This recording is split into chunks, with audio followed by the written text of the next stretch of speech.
Well, good evening, folks. Hey, guys. Hello. It's normal Thursday night. We're on the Beast of the Woods channel, and that's why I wanted to have Larry on here for just a brief second. And I want to get into this pretty quick. This is part 3 of like a series we've done. There's one part, and was it part 1 on your channel, Mark? Yes. Okay, part 1 was on Mark's channel. Part 2, that's Sawdust Beast on the Beast TV.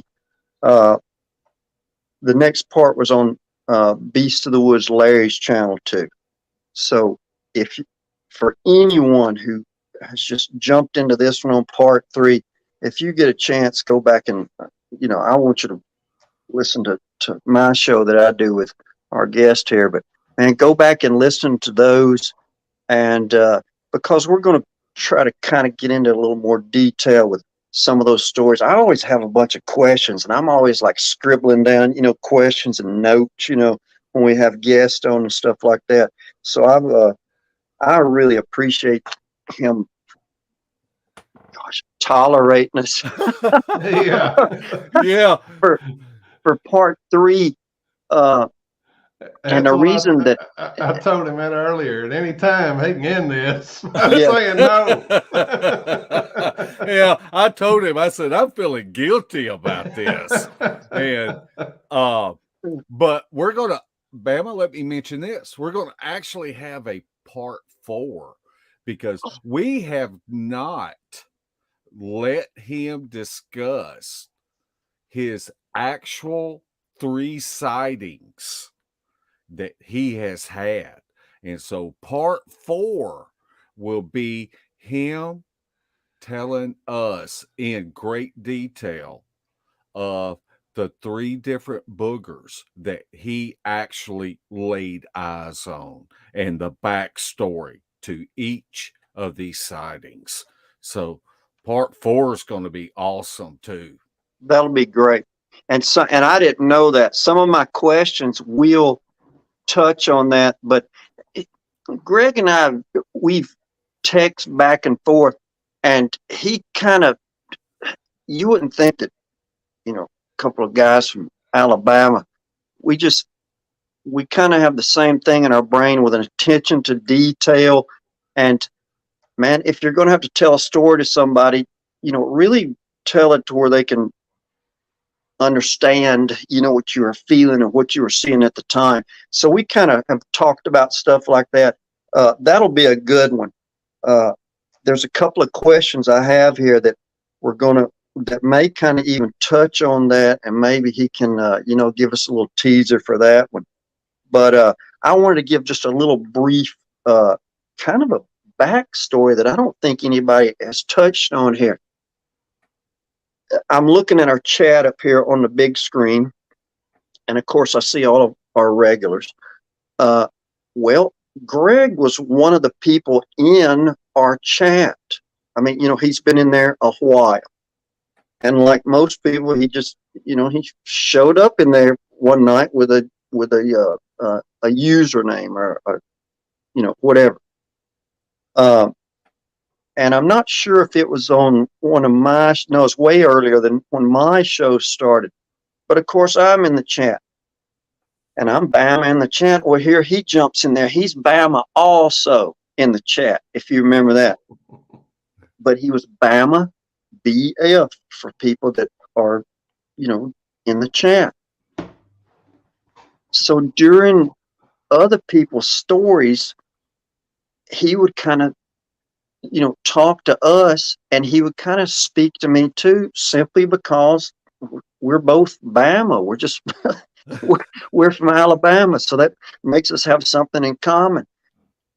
And he really started kind of, telling us little stories of, he'd just like drop something in a chat about, something that happened. So that's really kind of how we got on to Greg. And of course, then he's affiliated with lots of people that we know now, and he came to our meet and greet. So that's really how we, got hooked up with him. Oh, shut up, Rodney. Anyway, I wanted to get y'all on here for a second. It's y'all's channel, both y'all's channels. I appreciate, getting to do a show. I think y'all asked me to, and I volunteered, but anyway, I appreciate y'all coming on. Go ahead and put Greg on here, and man, we'll get going at it. There you go, Greg. All right. Y'all have a great show. All right. We'll be back here if y'all need us. I'll see you there. All right. And there you are. Hey, Dave.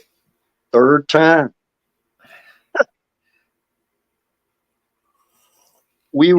Greg and I were joking. We're texting back and forth. He said, man, they may have to put subtitles down at the bottom because of our Alabama accents. But I think everybody understands it's just fine. I appreciate you coming on, Greg, for a third time. And, the other two shows have just really been good simply because of, gosh, the exposure that you've had to these. And when I've gone through and listened to the shows, and I'm sorry, I'm looking at a little tiny screen, y'all. So if somebody made the comment that I scowl so much, it's really because I'm trying to look at this little tiny screen and not put my reading glasses on. So I apologize. But yeah, when you're telling these stories in great detail, I have more intricate questions that I wanted to ask, for lack of better terminology. But I wanted to run through some of these, and within this, you may have to kind of briefly tell one of the stories again, if you don't mind that. Oh man, we'll talk about whatever you want to. Okay. Now, I don't know how many people you've talked about the terrain down there and the topography down there. And I was raised down there. There's lots of hardwoods. There's lots of pine trees down there. Oh yeah. And in a lot of your stories, when you were talking about cultivating and preparing this land to deer hunt on. Now, did you lease this? The land where I had 99% of the encounters, sure enough encounters, it was my cousin that they had owned a sawmill, and they had a lot of property, and that's what the land was, private land, and I had basically had the lease on it from him. He wasn't charging me, but he told me, he said, just treat it like it's yours. And then he wound up the 40-acre tract where we talked about so much the last two episodes.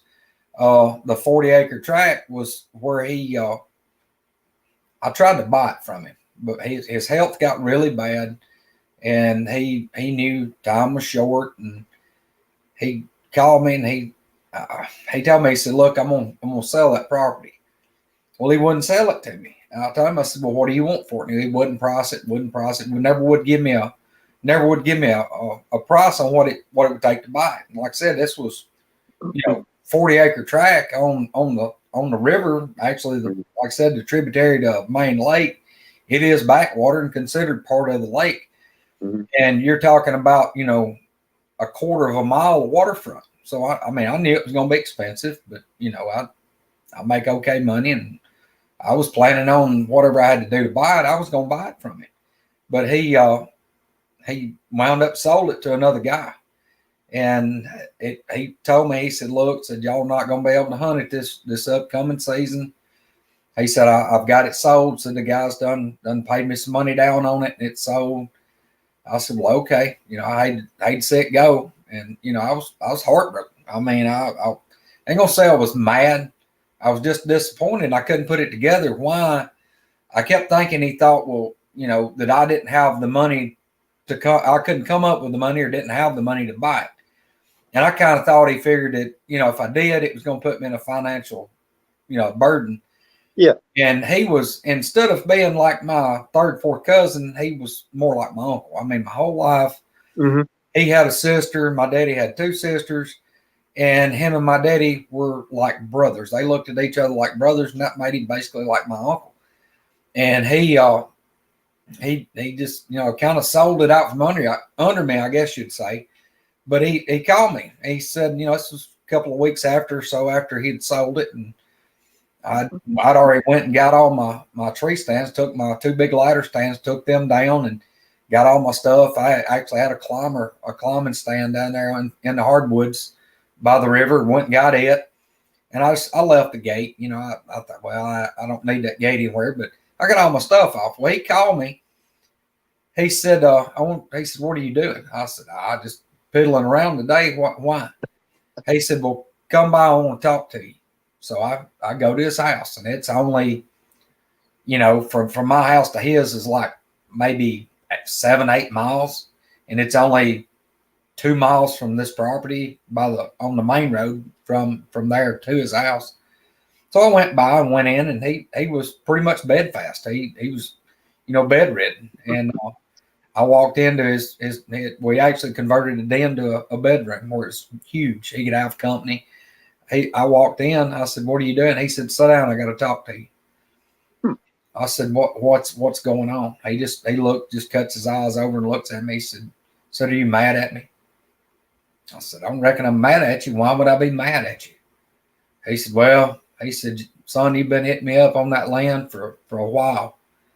And said, so I kind of sold it out for money. I said, well, yes, sir. I said, I'm not mad. I said, I'm just puzzled and don't really understand why you know, basically didn't want me to have it. He said, son, you know how my health is. He said, you know better than anybody. I said, yes, sir. He said, my time here's short. He said, I ain't going to be around much longer. He said, I couldn't in good faith go to my grave knowing that you and your daddy and them kids and your wife, y'all was going to be down there hunting. He said, I laid here and thought about it. He said, I couldn't in good faith sell you that land because he said, son, every time y'all go down there, he said, you know, I always get you to call me. Just call me and tell me you're going and then call me every time you come out of them woods. I said, yes, sir.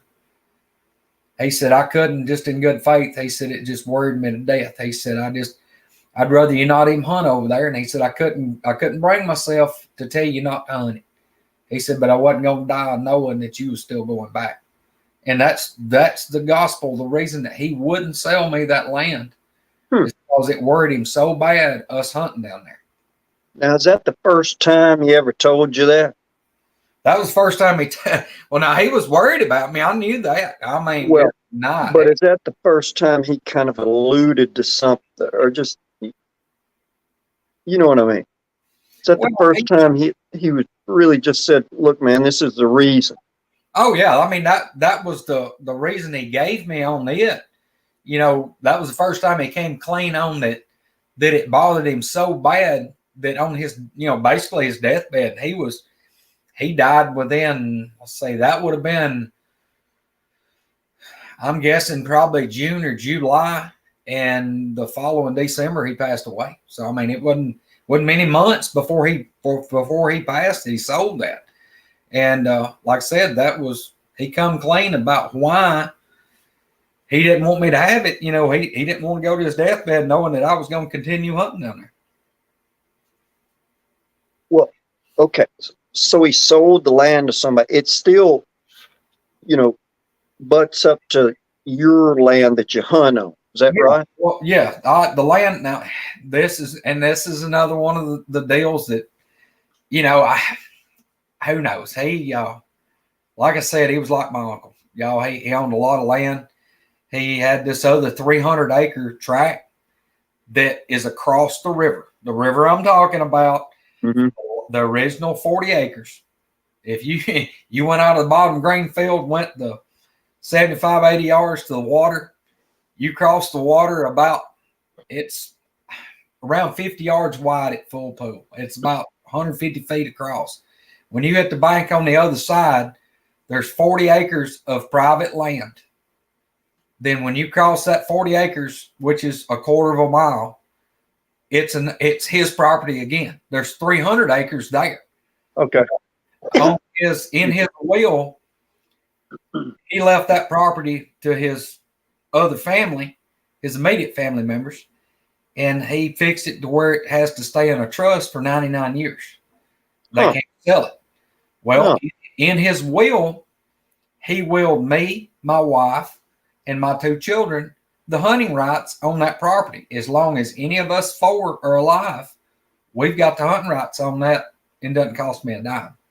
So for the rest of my life, I can hunt that 300 acres. My wife, my kids, we've got the lease on it. And, it's just, it would be like willing somebody the mineral rights or willing them, hey, they can cut the timber off of this.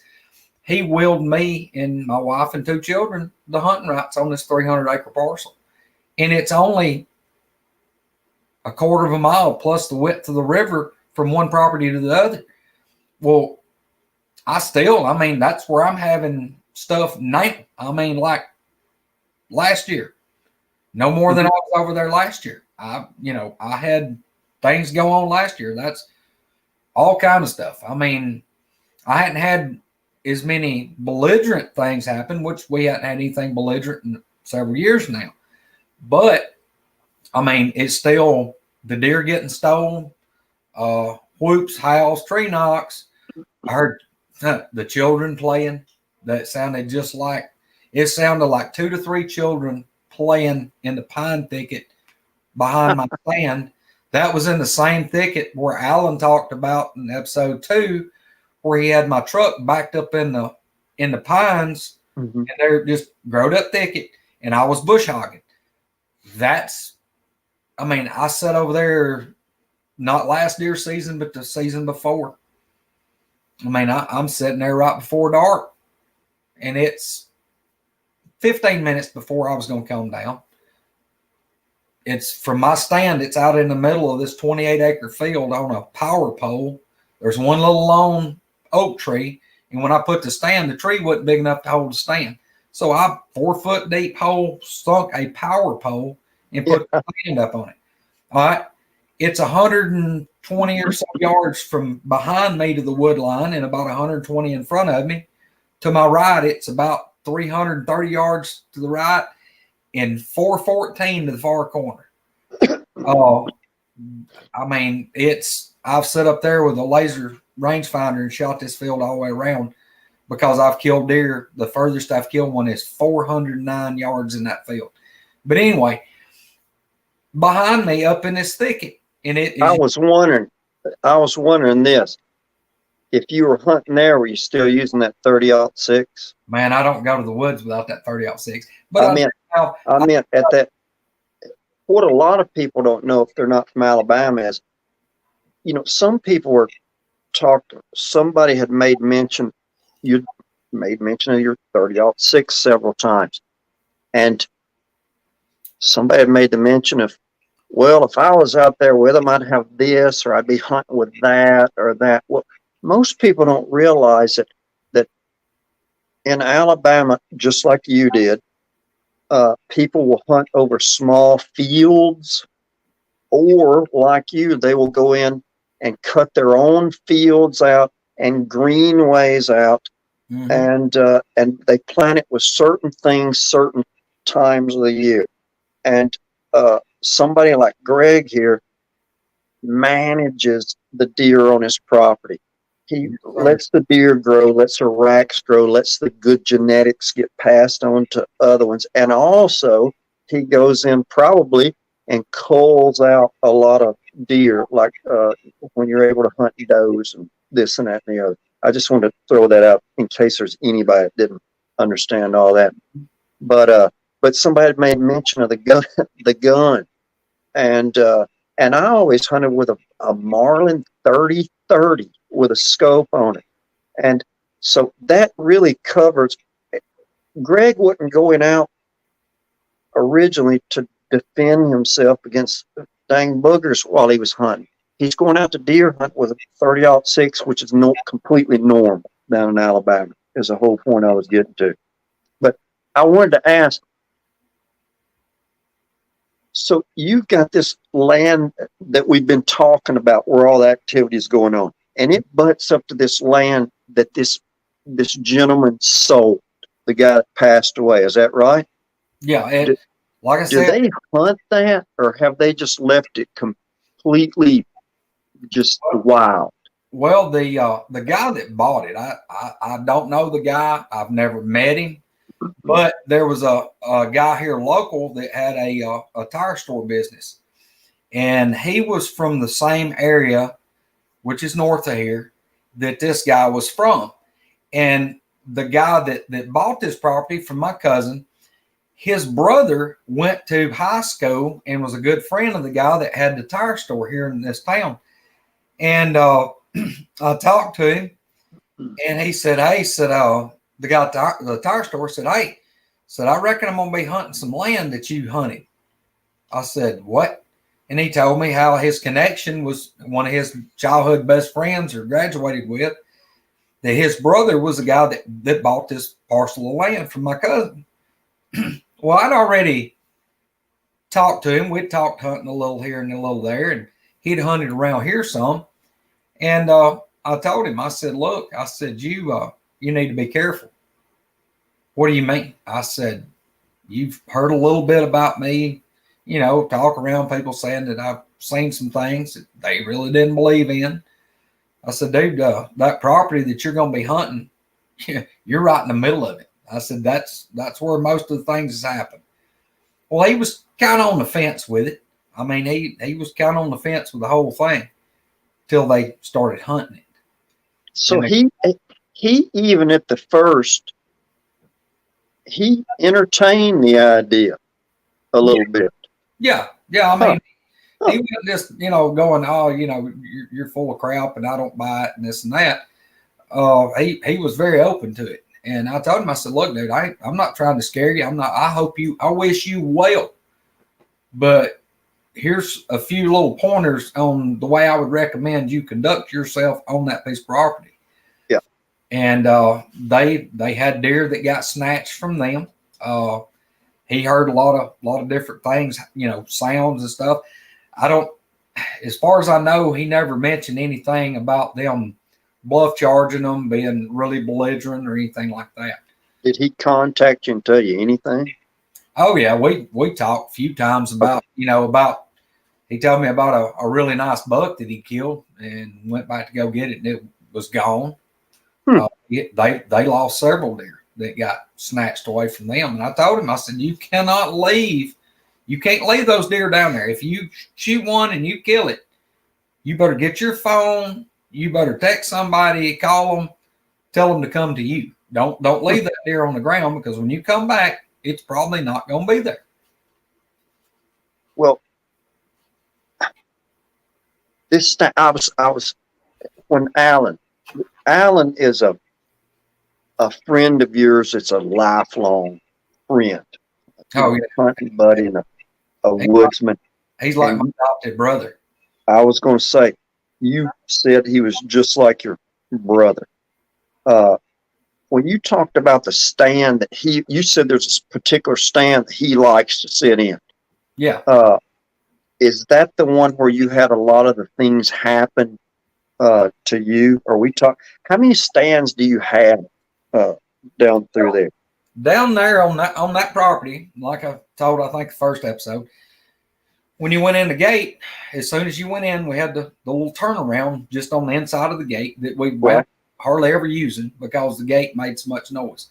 But when you stepped in that gate, it was this turnaround, and if you just walked straight ahead, It was about 200 yards, just flat level walking, and the road it went out and it turned around just a little bit of a bend, and then it went pretty much straight to the field. We had the upper field, which had a stand in it, and when you went into the field, you had to actually cross like probably the last quarter of the field to go across to the stand, and it was 50, 60 yards from when you popped out in that road to the wood line where that stand was. It was just in the woods, about 20 or so feet. We had that ladder stand, and it was a two-man buddy stand, which we always just hunted. Right. At that time, I was 300 plus pounds. Al was 340. We big fellers, it took a pretty good size stand for us to get moved around. So it was a two-man stand, ladder stand, steel ladder stand. And we had burlap, camouflage burlap wrapped around the shooting rail, so it kind of concealed you. Well, what a lot of people don't know is most folks will just prop those ladder stands up against a tree and they'll wrap a chain around it, or they'll put a come along, crank it up there tight or something like that. Because when you got to telling the story, I could really relate. And I really haven't hunted in hardly any ladder stands. I want to talk about that in a second, but I could relate to, not wanting that thing to make any noise. exactly. I mean, even for the deer. Oh, yeah. And I want to touch on something for a second, while I looked at this note for a minute. People that deer hunt, and you're one of those people, when deer season comes around, most deer hunters know that mature deer will almost turn nocturnal. You really won't see them in the daytime that much, unless you own some private land that's not pressured by hunters or something like that. Don't you agree, Greg? Oh, yeah. I mean, here in Alabama, yeah, especially your good bucks, they're not coming out till it's dark or right at dark, unless it's rut. Now, during rut season or the rut part of the season, yeah, they, hormones go raging, the does are in heat, and that's when you got to be in the woods. If it's daylight and it's legal shooting hours, you better be in the woods. And like here where I'm at, we have a really early rut here. Our rut here, by the first day of gun season, our deer are already starting to rut then. A lot of the state of Alabama, especially the southern part, I would say actually Birmingham South, they don't come into rut till mid-January. And actually a lot of the state, the south, are basically a little above Birmingham South. Now they've extended season 14 more days into February. That way you've got a lot of their deer, even far south, they wouldn't even go into rut before season was over. So they extended 2 more weeks into February so they could actually hunt during the rut. And if there's anybody that doesn't understand what rut season is, that's basically a mating season for deer. It's when female deer go into estrus, or it almost be the equivalent of going into heat. And so a lot of times during this part of hunting season, hunters like this because those big nocturnal smart deer, a lot of times you'll catch them out in the daytime because they're chasing does around in the daytime. Mm-hmm. A couple of buddies of mine bow hunt, the biggest deer they've killed them simply because a buck was chasing a doe, and that's the only reason they ever got to see it or take a shot at it. All to say, if y'all go back or y'all heard our earlier shows or go back and listen to them later, this is the thing you got to understand. Greg is a big time deer hunter. Hunts for meat to eat, hunts for enjoyment. Has done it for how many years, Greg, do you think? Well, I've done had my 48th birthday, and I killed my first deer when I was 5. Well, think about that. And this is why I wanted to just kind of sprinkle this in here before we go on to people listening.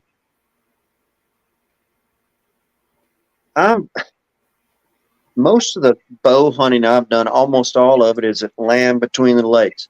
You can't have ladder stands. You can't nail things in the trees. You can't do anything permanent. You have to walk in with a climbing stand. So I have a climbing stand that is so comfortable. I've taken naps in it several times. But I always walked in way before daylight in pitch black with that stand on my back. Usually knowing where I was going to, because I'd hunt the same places. If I evening hunted, Greg will tell you this, other hunters will tell you this, the biggest bucks that you kill are at last light. Yep. And I mean, here you have Greg, he ain't wanting to still be in the stand at last light. He's wanting to already be at the truck at last light. If that gives people any indication as to, because he and I briefly talked about fear and what fear really feels like. And there's not a whole lot of people that can say they felt prolonged fear under a lot of stress for a long period of time. But anyway, I want to touch on that for a second. Let me ask you this. When you started kind of prepping that land, you talked about how your dad went down there with you. Yeah, Dad, he was down there with me. Like I said, we took his bulldozer and I went down there, ran the dozer for the better part of a week, I guess, and pushed out the old logging trails, where the skid trails, where they skidded the logs up to where they loaded it, and worked on the dozer. Dad would pull around through there in his 4-wheel drive. I'd try to keep where I'd push the road, I'd keep it clean enough where he could come around and kind of follow me with the pickup. But at this time when we was doing it, I mean, we had no clue that anything was there, anything out of the way. And we prepped it that summer. It was, I don't know, May, June, Yeah. that when I hit my cousin up about the property, and he said, "Yeah, it's down there. Treat it like it's yours. I ain't gonna charge you anything. Just consider it lease long as you want it." Well, we were down there, and nothing went on. We didn't see anything out of the way. It was just, I was down there fixing a spot to hunt. Well, I wanted to ask you this, because when you were telling that, I thought about me and my dad, being in the woods, and you heard knocks, and you said it sounded like I thought this when it entered. This is the way I would have described it. It sounded like somebody beating a baseball bat, not on a soft bark tree like those big, huge pines. And we have big ponderosa pines down there. That you literally can just take a huge square piece of the bark off, but how you talked about it was a hard, the sound of it hitting a hard tree, because I told somebody, I said, man, that was the perfect way to describe it, because everybody has those sounds and stuff stored in their brain somewhere. That's what I tell somebody. When I'm in the woods, very seldom have I ever heard something, or even in an urban environment, where it's not, stored in my brain somewhere. Mm-hmm. Well, y'all heard those, and then later on, you also heard whistle. You and your dad heard whistles too, correct? Oh yeah, yeah. What was the conversation that took? I mean, I'm talking past the conversation of, well, that just must be a bunch of crazy people down there, or what's a guy doing down? I mean, I would have thought maybe somebody was trying to stop me from, bulldozing and setting up the area to hunt and stuff like that. But once you got past all that, what was the conversation y'all had? Did you ever get to that point? Well, I mean, yeah, we was hearing There was one day I was down there in that lower field. Dad was in the upper stand that Alan liked to hunt so much. And it was, up to my left, kind of over my left shoulder, back up where he was at. And, you got to figure a square 40 acres. The lower field's kind of this corner, and the upper field, they're not on the same property line. They're kind of diagonal. I mean, across one to the other. And, it's a long way. I don't know how many yards I could figure it out how many yards it is, but it's 300-400 yards probably at least. And, he's up on top of this hill. The elevation's probably 150 feet above where I'm way down here. But that one evening in particular, where I talked about the two that I heard communicating. I was up in the ladder stand, and something came from my right, the lower part of that field, and it walked and it skirted the field. I could hear bipedal walking, heavy bipedal walking. And it wasn't like it was milling around. It wasn't like it'd walk a little and stop. This thing sounded like it was just moving through. I mean, I hear it coming 150, 200 yards walking. It goes around the bottom of the field, comes over and comes to my left, and where the thicket was, where it was all clear cut and it grown back up in all this jungle. Mm-hmm. By the time that thing hits that, just down below the field, and actually it had to cross where I talked about Al's buddy. When I left him, I walked down that road, where I made the loop road. Right. It crossed that, but I couldn't see it. It crossed around, and when it hit the thicket, the thing just kept walking. It walked, and then when it got in the thicket, it would walk a little ways, probably 30, 40, 50 yards, and it would stop. And it may stay in one spot 5 seconds, 10, maybe a couple of more, and then it'd start walking again. Well, that thing is going up this hill through this thicket, and it's going straight toward where my dad's at in that upper field. Okay. Once it hit the thicket, that thing would go 20 yards, 30 yards, and it would whistle, just a monotone whistle. And when I say loud, I'm talking about loud. But it wasn't like it had a tone, like it was just and then I can't whistle, guys. That's about what I can do. But it was a monotone, single tone whistle. And I'm talking about, now the duration wasn't long, but it was loud. That thing would whistle and it'd be walking. And then y'all, it was like you had a wrecker pulling the cable. That thing, it wasn't like it was veering around and whatever. It went as straight up that hill as it could go. I listened to it. It went out hearing way up there where Dad was. And when I came out that evening, I looked at Dad and I said, did that whistling come by you? He said, well, what in the world was that? I said, what do you think it was? And, at this point in time, I hadn't seen one. I hadn't seen it yet. But look, it sounds like it's on 2 legs and sounds like it's going to have to weigh, as much as a full-grown bull. And it's crashing and breaking, just snapping and popping saplings. And it's going through that thicket.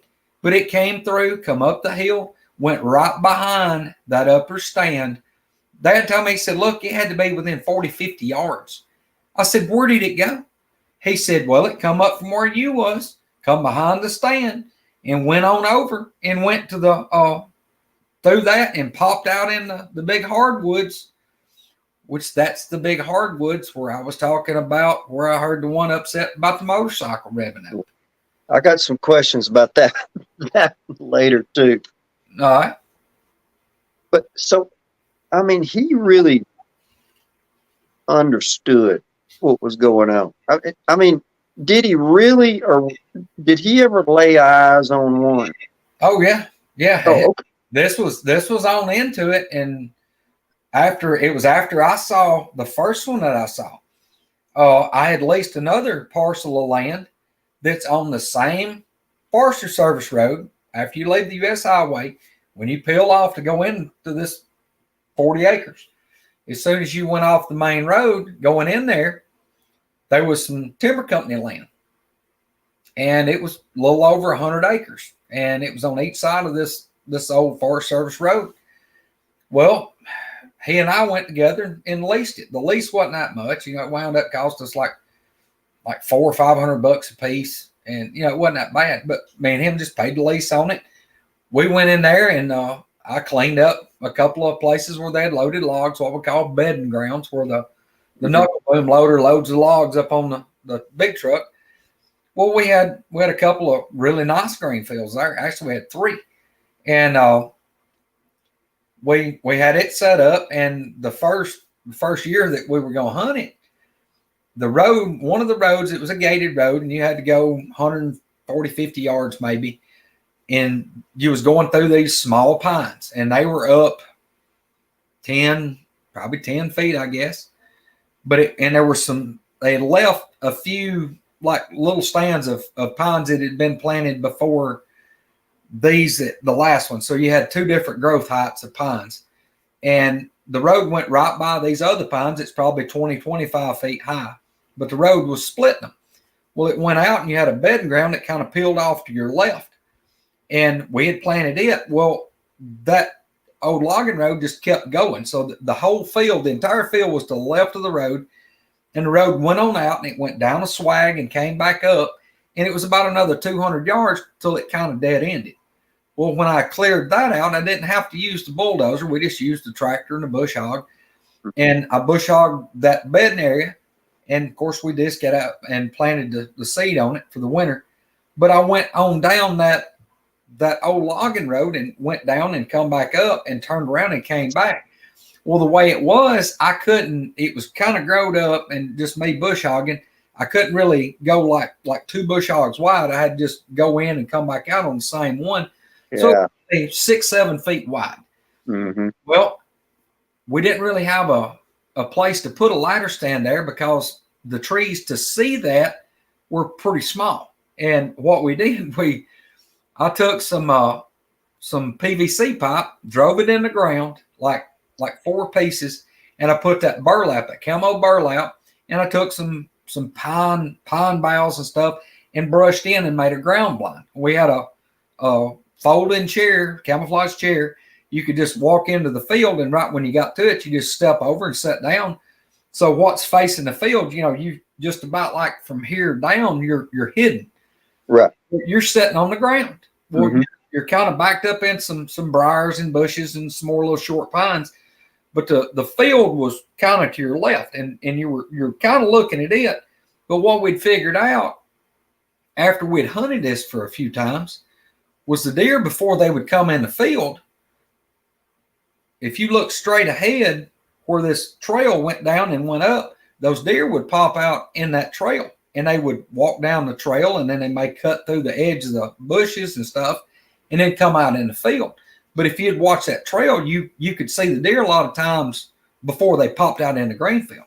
Right. As we sit there, we'd have our gun sitting out like our stock on our leg, and have the barrel laying up on the rail around it. The PVC pipe was like a shooting rail to prop on.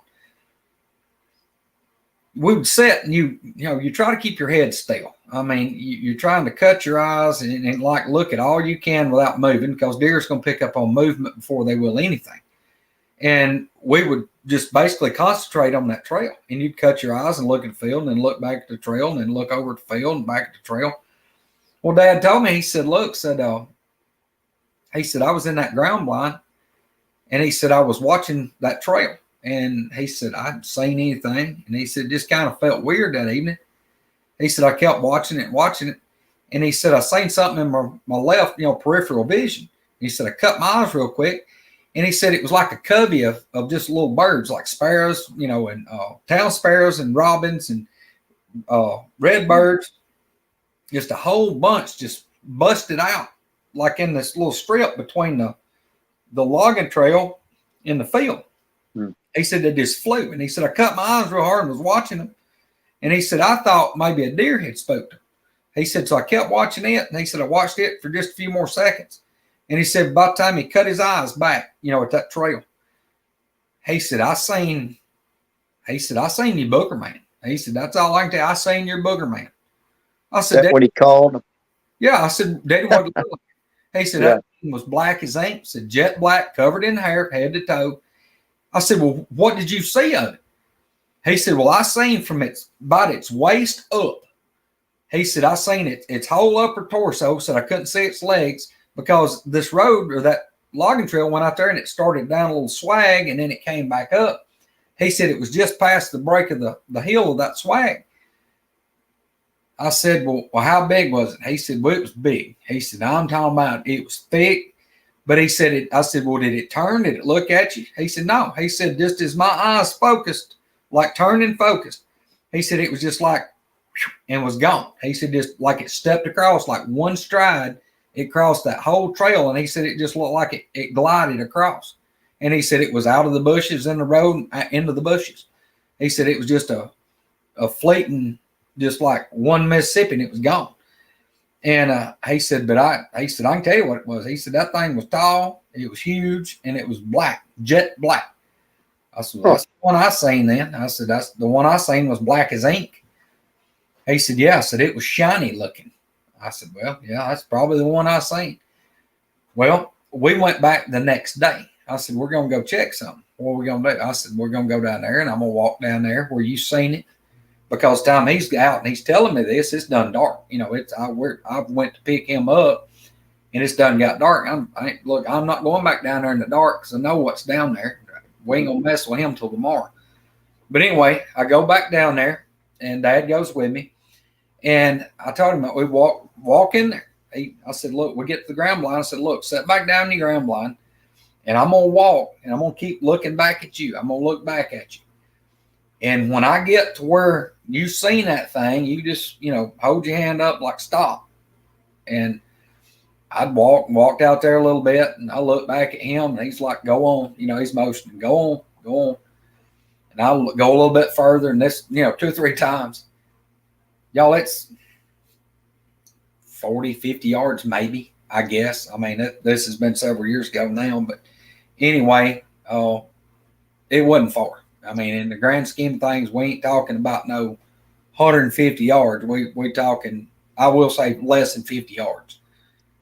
He goes, like, go on. And he's like, going like this, like slow, little bit. And then finally he holds his hand up like, stop. Well, I'm standing there, and by the time where he tells me to stop, I mean, I like look right and left, and there is a opening like, 4 feet wide. Up all the way up to the top of these little pines. There's just this opening like a trail, like a game trail. Huh. It ain't like, from here down, say 4 foot down like a tunnel for just deer. No, it's, big opening, and it comes across and it goes and went out and went around the green field. And I mean, where he told me to stop was right at that opening on the right and the left of where I was standing. Well, look, here he comes. He walks down there where I'm at. He said, well, I can tell you one thing. The thing was big. I said, what do you mean? He said, when you stopped, he said, me sitting in the same spot, he said, I can only see you from about right here up. Huh. He said, I could see that thing from its waist up. So I'm 6'1". Whatever the center of my chest is right here would have been about its waist. What? I got to ask this, and there's somebody else asked this on another one of the famous podcasts, and that maybe you can answer this for your dad too. What do you think they are? That's a good question. That is the multi-billion-dollar question, I guess. Talk about your dad's generation. Like, what did he ever say? What he thought they were? Him. Well, and listen, I want to preface a lot of the stuff we say about. I mean, we're strictly speculating. Even the experiences that Greg has. If you look at the last show, I mean, he's one of the first people to tell you he didn't ask for this. No. He just this is just it is what it is. but since he has so many experiences with it, more than the most people, I mean, he's in a pretty concentrated area. That's why I wanted to ask these things. But your dad, his generation, or maybe with his religious background or whatever, what did he ever say what he thought they were? I mean, well, kind of what he and I talked about. Look, we know they eat. I know they eat meat because they'll dang sure steal a deer. They'll eat. I mean, back then, if you was putting out, feed for deer, putting out corn, yeah, you'd have 200 pounds gone in 2 days. Yeah. The mineral blocks, I've put out the molasses blocks, put a 50-pound compressed molasses block, put it out in the middle of the green field, come back 2 or 3 days later, it didn't stay there long enough to even melt and stain the dirt. Yeah. A 50-pound block be gone. Mm-hmm.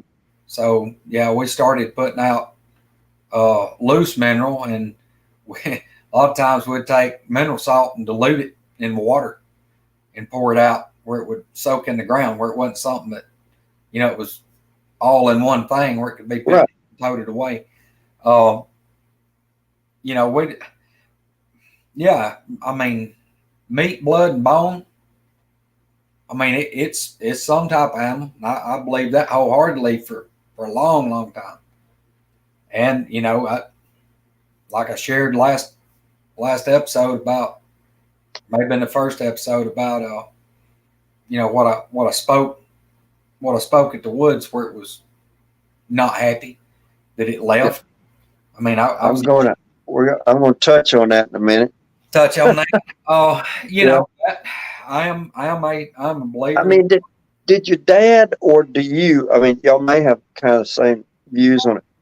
Do you think it's an animal, a very rare, intelligent animal? Oh, it's definitely intelligent. Oh, most definitely intelligent. It's. I don't see it being like a gorilla, baboon, orangutan. No. What I've seen and things I've seen, no, it's way more than that. It's all my personal opinion, but yeah, I don't see it being just a gorilla or just a baboon. No, I don't believe that.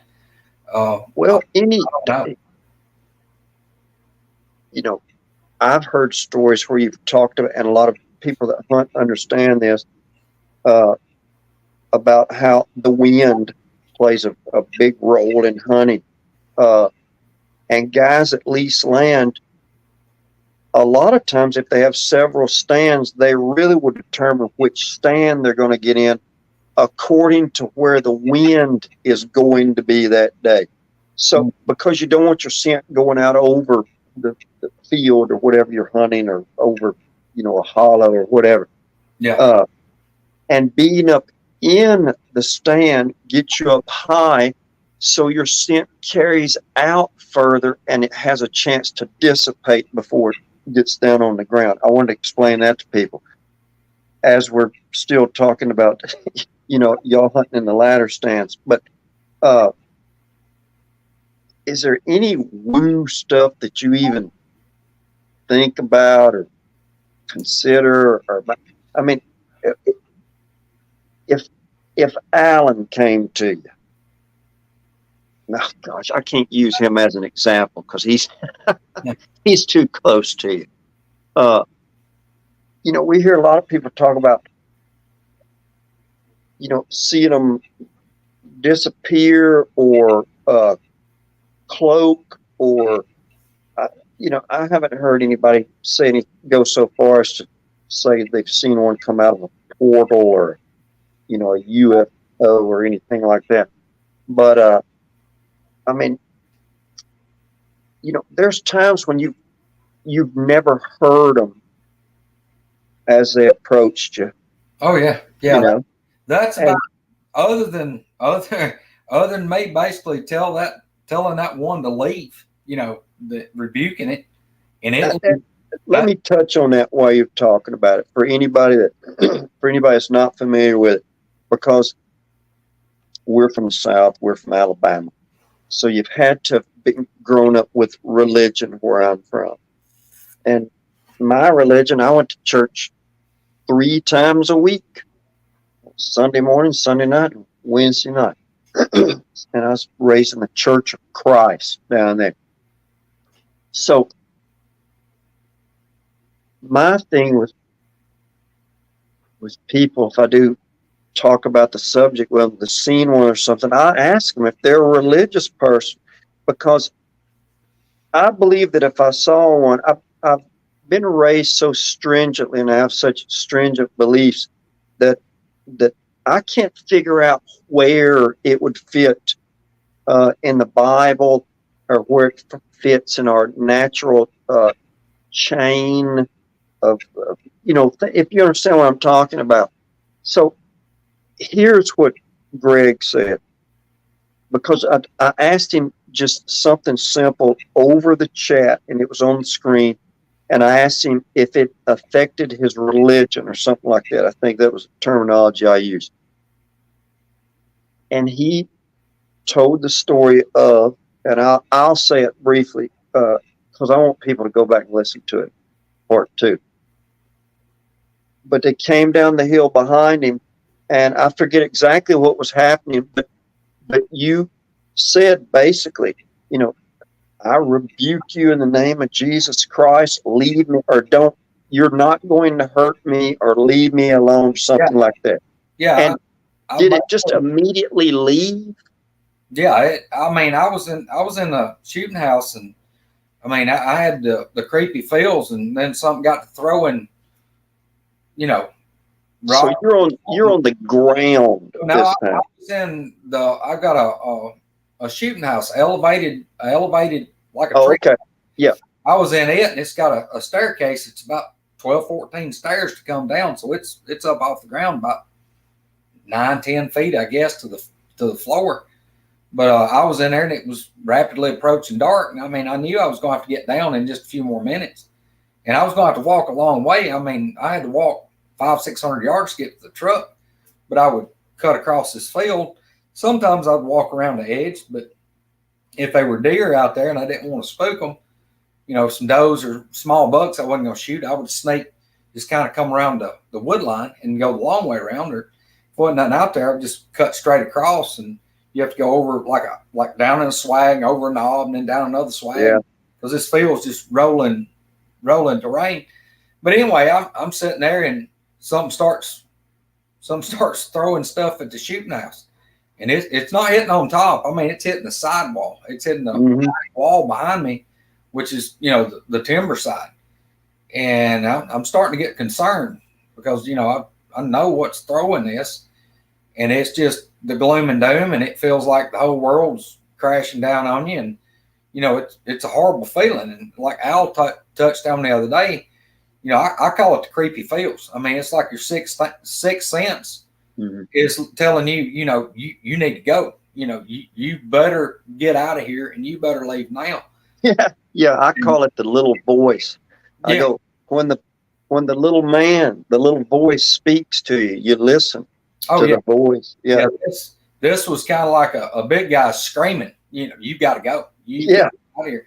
And dude, when I opened the door, when I reached for the door latch to twist it, to push the door, and the door swings out over the steps, I've got my rifle, that same Browning, pulled up tight, and I'm holding it, and I shove the door open where the barrel's done pointing down the steps, because it's so bad that I feel like there's going to be one standing at the bottom of the staircase. Right. It like whatever it is right here, and it's on top of me.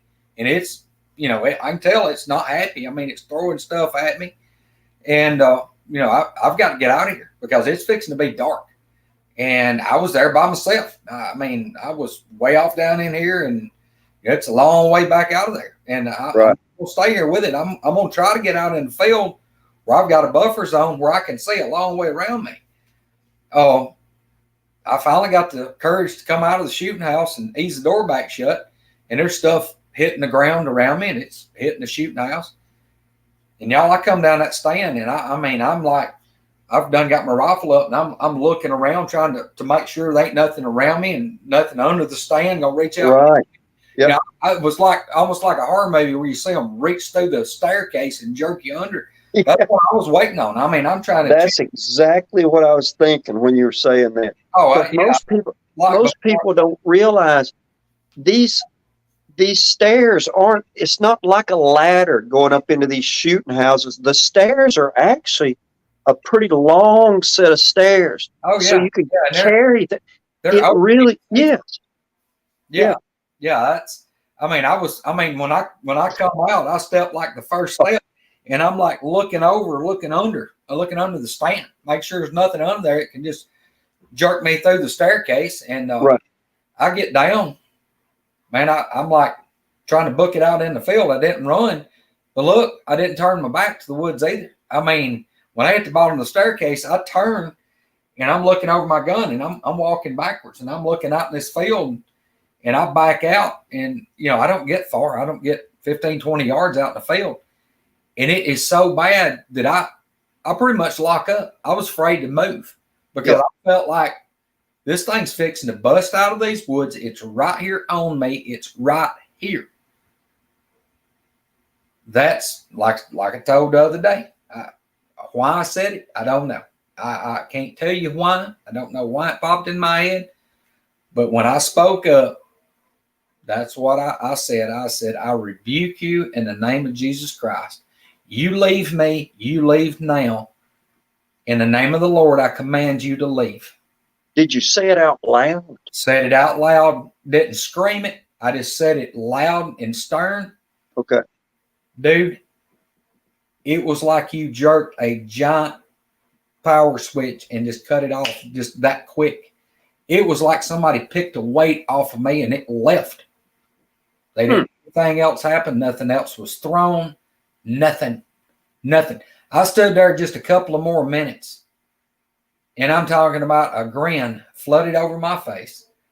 I turned my back to the woods, laid my rifle on my shoulder, and walked across that field leaving. Didn't run, didn't turn.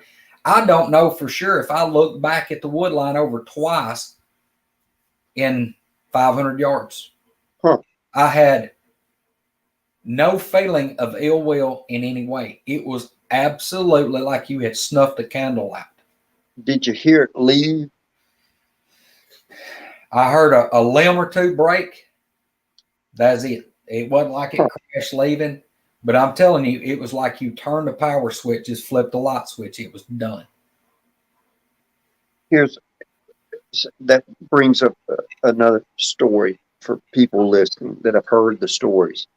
The ladder stand where you had several. Now, is that the same one that Alan gets up in that he uses? Did you put him in the same stand? Dude, he loved that stand. Alan killed a lot of deer out of that stand. He loved it. And I kept telling him that the only reason it was is because back in the days, like I said, me and him I was 300 pounds and I've lost 166 pounds and he's lost about 150 pounds. So we're a whole lot. We joke it. We're half the guys we used to be, but it was like I said, it was level ground, just smooth walking out that gravel road, and he'd shove me. Okay. I'd walk off the hill, then I had to walk right come back out. Well, see the story I'm referring to, and man, it's one of the few times I wanted to say hello to Leanne on the chat. She always says hello to my dog. He's over here. I got it cold in here. He's over here curled up, sleeping.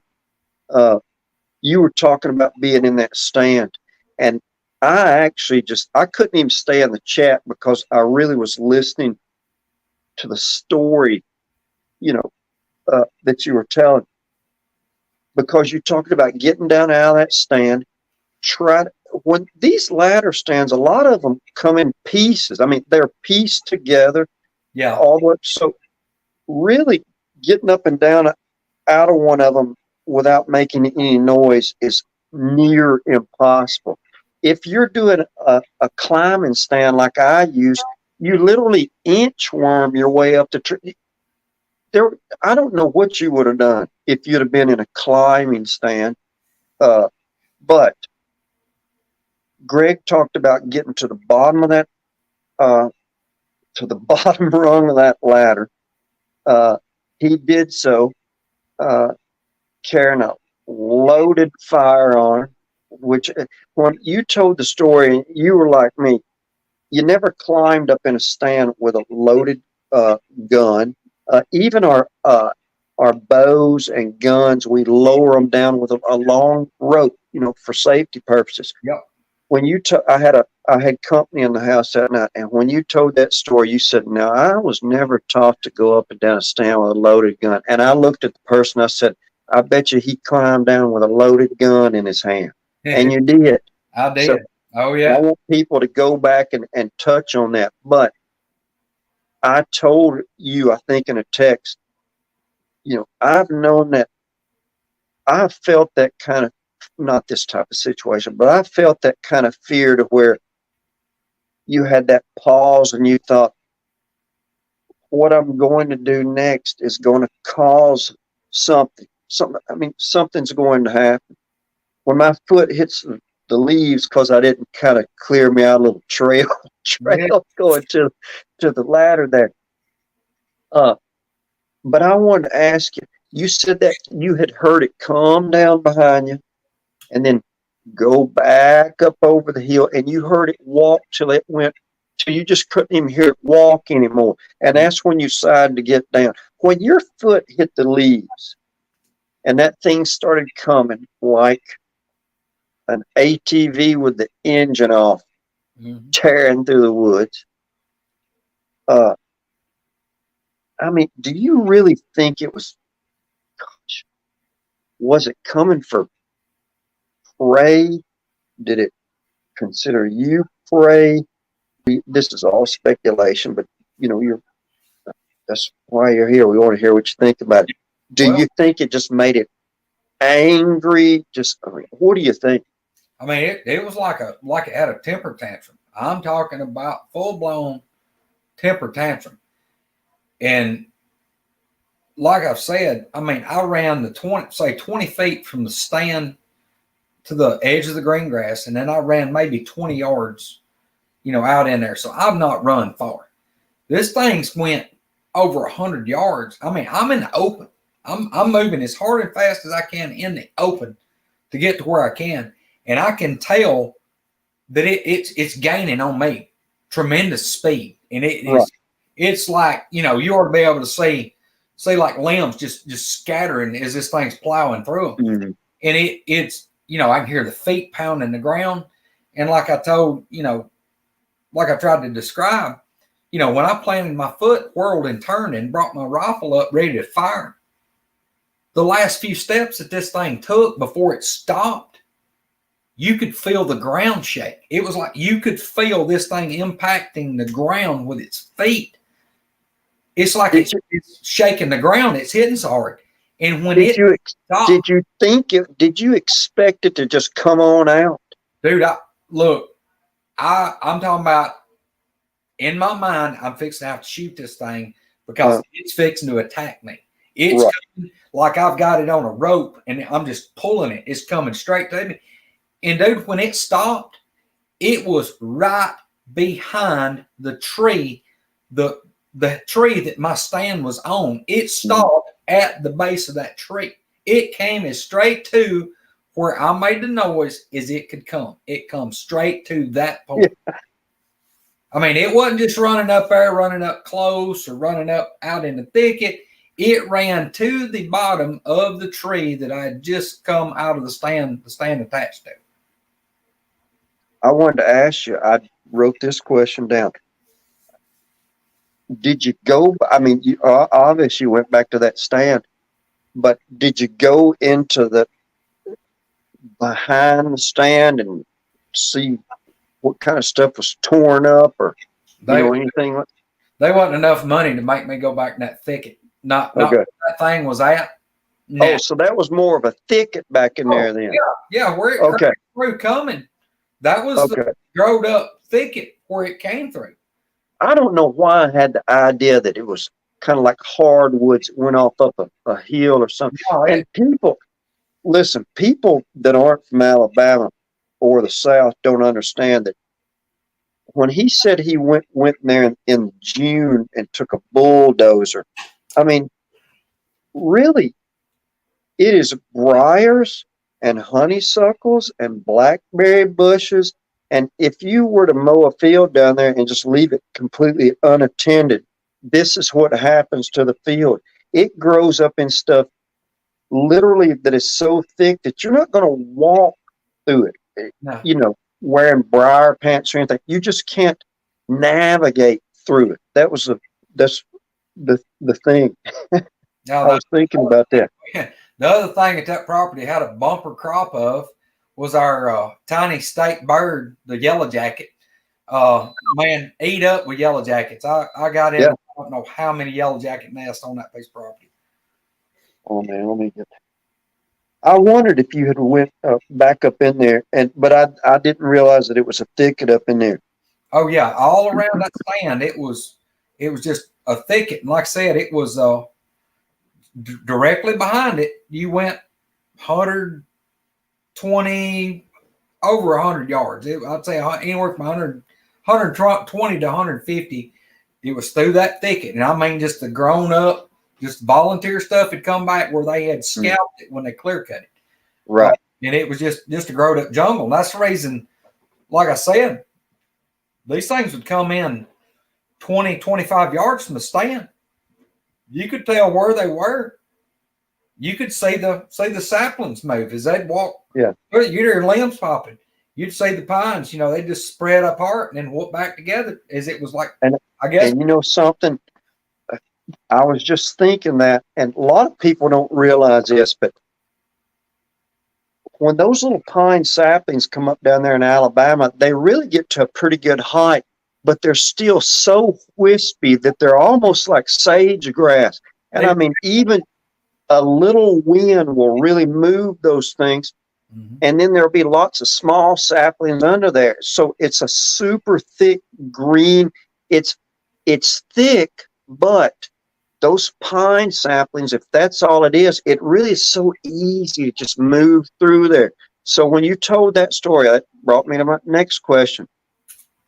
When you're in the stand, because I was picturing this in my mind from being in a stand a lot,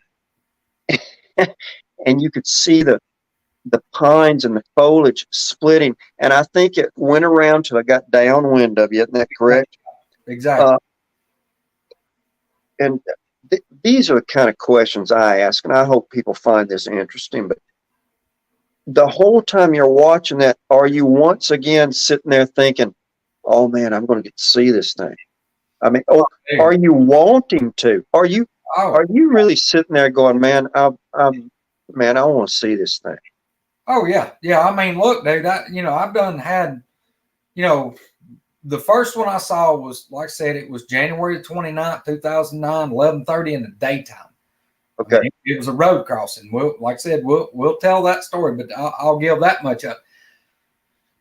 Yeah, guys, up till then, like I said, January 29th, 2009, I'd already had a plethora of encounters with these things. I'm talking about, when I tell people I've had dozens and dozens, it's, I can't even explain. When you're hunting a piece of property, like our season, October 15th was always, bow season and opening day of bow season. And then the gun season and bow season went out January 31st. So you're talking about half of October, then November, December, and January.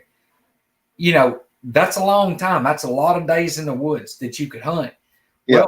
Well, I had a job where if I got done early, I was salary and commission at that point in time.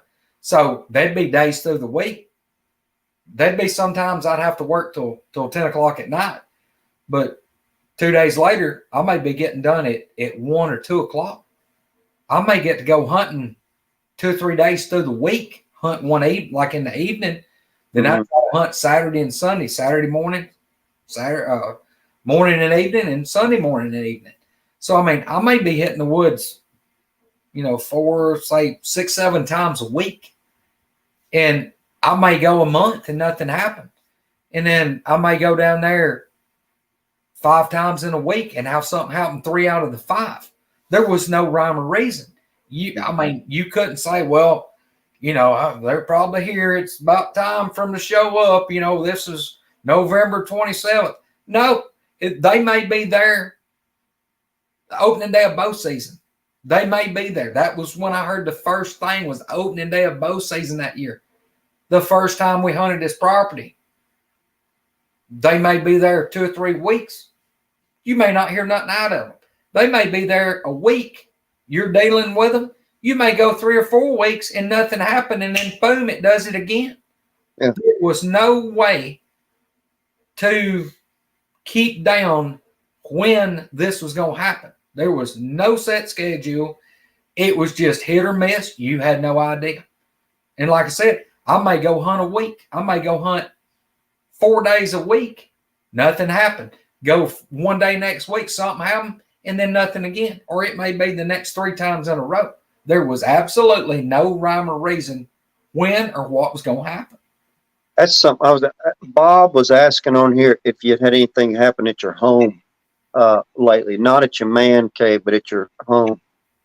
No, and I hope I never do. I mean, my home is sacred.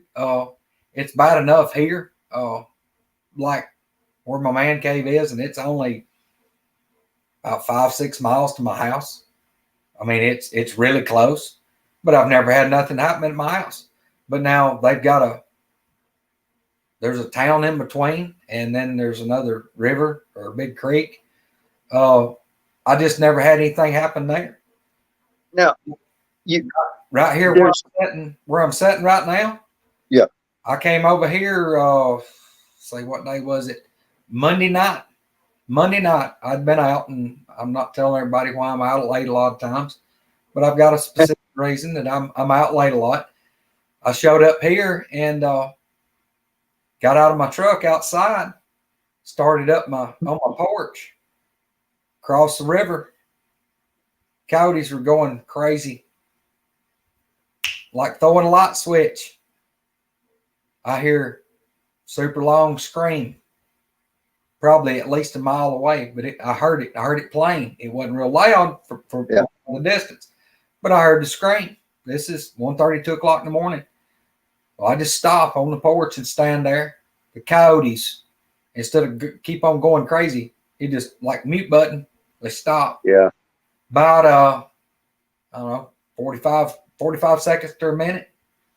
Thing cranks up again. Just a loud. It wasn't like the bellow roar, scream, howl that I talked about. Now this was a basic, what I call basic booger scream, but it screamed out and it was long. I mean, duration probably 7, 8 Mississippi. And I stood there, continued standing on the porch for probably another 5 minutes, didn't hear anything. So I came on in, come in here and laid down, went to sleep. And why I'm telling about that, last Friday, I went to go get my tractor, actually my dad's tractor, and dad's passed. So anyway, his tractor was over on my cousin's property. It'd been there since last fall. I hadn't been able to go get it because I broke my leg. I've just finally got up walking, been down for over 6 months. Boy that helps me. I told him, I said, hey, look, we got to go get that tractor and carry it back to my house. We went over there to get the tractor last Friday. Pull up. He gets the tractor and cranks it up. Diesel, 135 Massey Ferguson. Pull it around, and we had the car trailer we haul it on. I pull my truck and back up. Well, he gets off the tractor and leaves it idling. And this is over there in those fields that I was talking about, the big field on the 300 acres. Well, there's 2 fields. There's the 28-acre field, and then there's another field that's about 11 acres.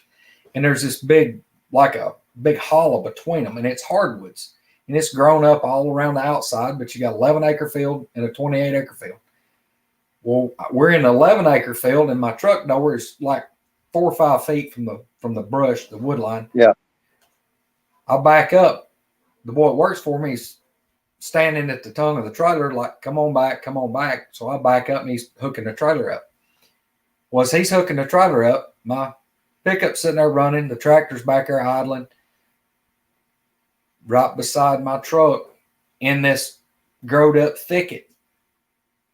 Had to be less than 50 yards, broad daylight, probably 1, 2 o'clock in the afternoon. Over the noise of my truck and the noise of the tractor idling, him back here bumping the hitch, cranking the jack down. I hear, sat there about 15 seconds. A different one? No, it was pretty much, no, it was all coming from the same, like the Same one? It was the same place. Yeah.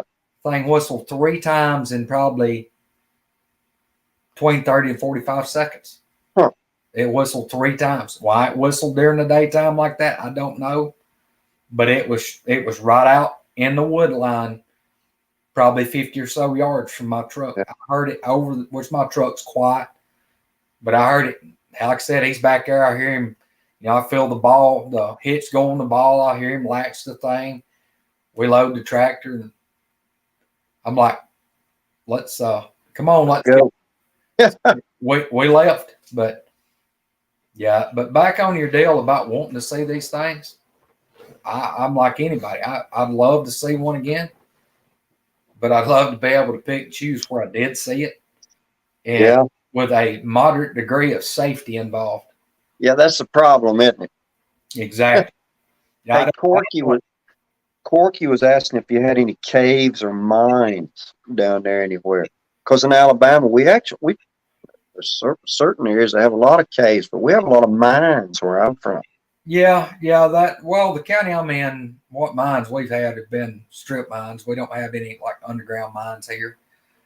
Caves, oh yeah. Yeah. We got a lot of rock bluffs, a lot of shelter bluffs. There's, from where I'm sitting right now, it's less than 10 miles to a very large cavern. I mean, like massive cave system from right here. I say massive. It's big. I mean, I've been through it. They won't let you go in them now. Something about the bats are endangered. They don't want you in there caving anymore. But right. Back when I was younger and a whole lot better shape, I've been through that cave several times, and it would take the better part of a day to go through it. And there was several ways in and out. But yeah, there's and on this river here, there's lots of shelter bluffs, a lot of limestone rock bluffs, and a lot of them's got, holes that go up in the ground. But yeah, since I know what's around, I'm not much on caving and plundering around in holes. Yeah. What's in there.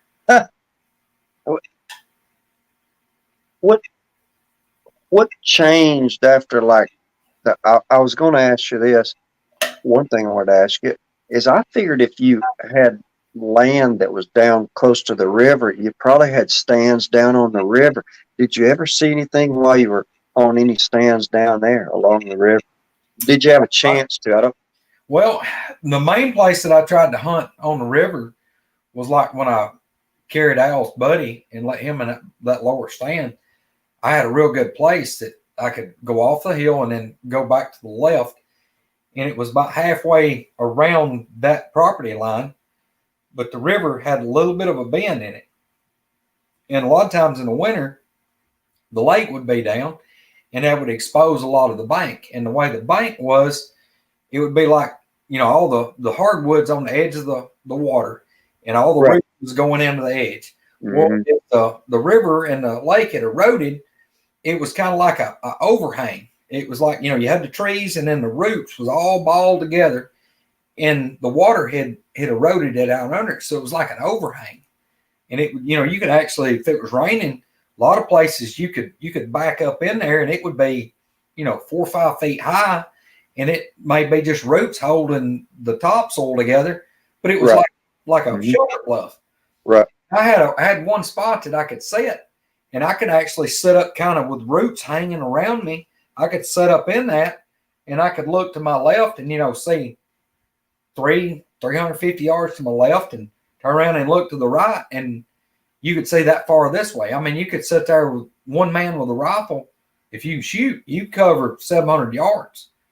And, you know, it may be like from there down to the water line may be 30, 40 feet. So you've had, you know, say the river full pool was 150, 175 feet wide.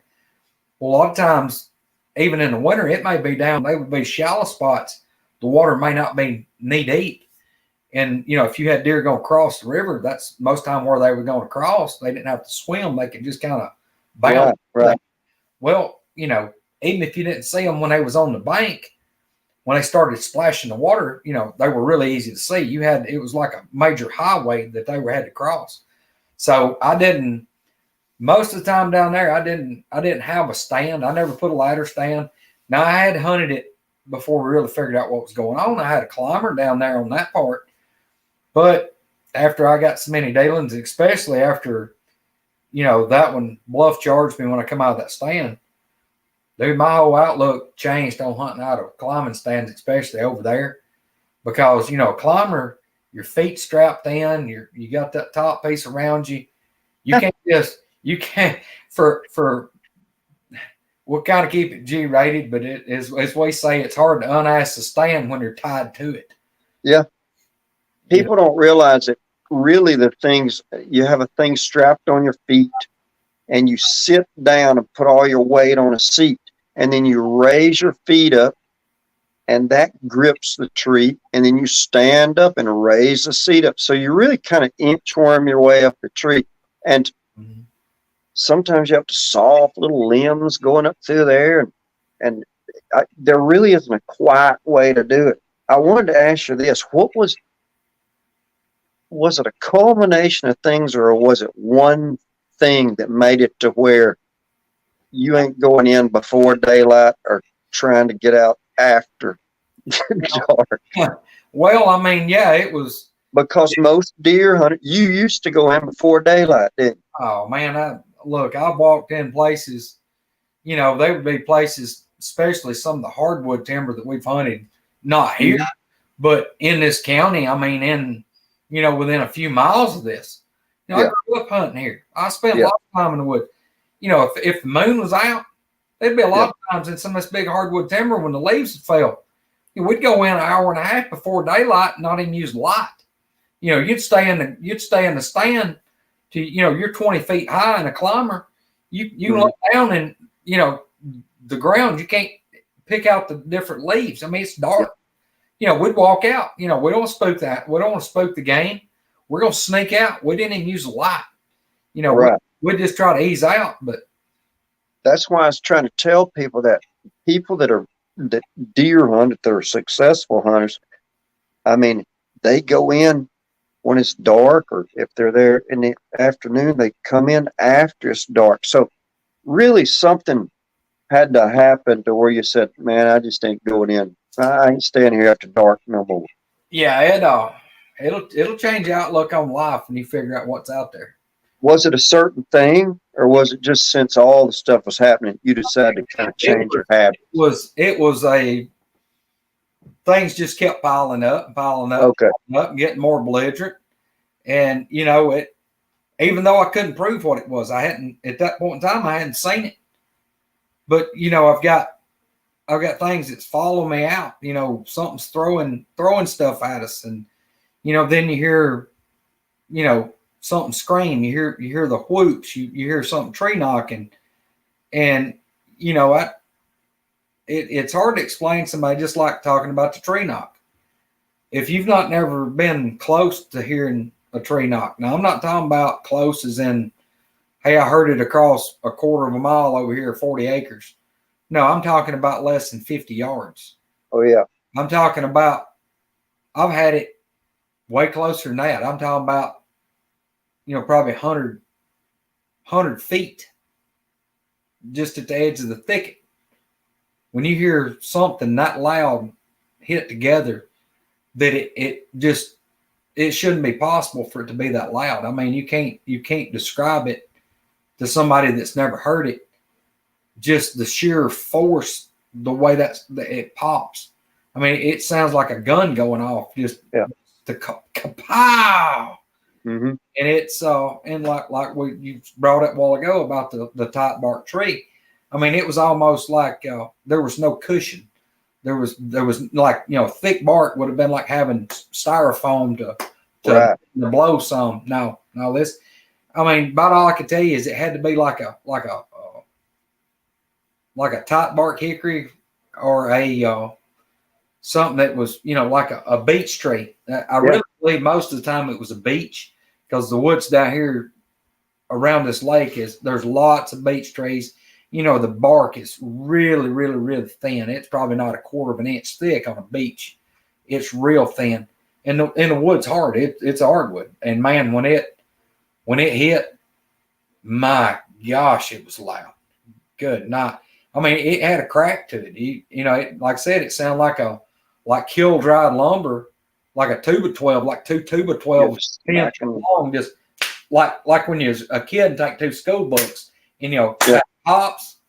Yeah, it was like 2 10-foot 2 by 12, just pow, and it would echo. You could hear the pop. It would like echo up the hollows, and you know. But there again, 90% of the time or more, it would be 3 knocks. The first knocks you heard would usually be the ones that was going to be closer to you.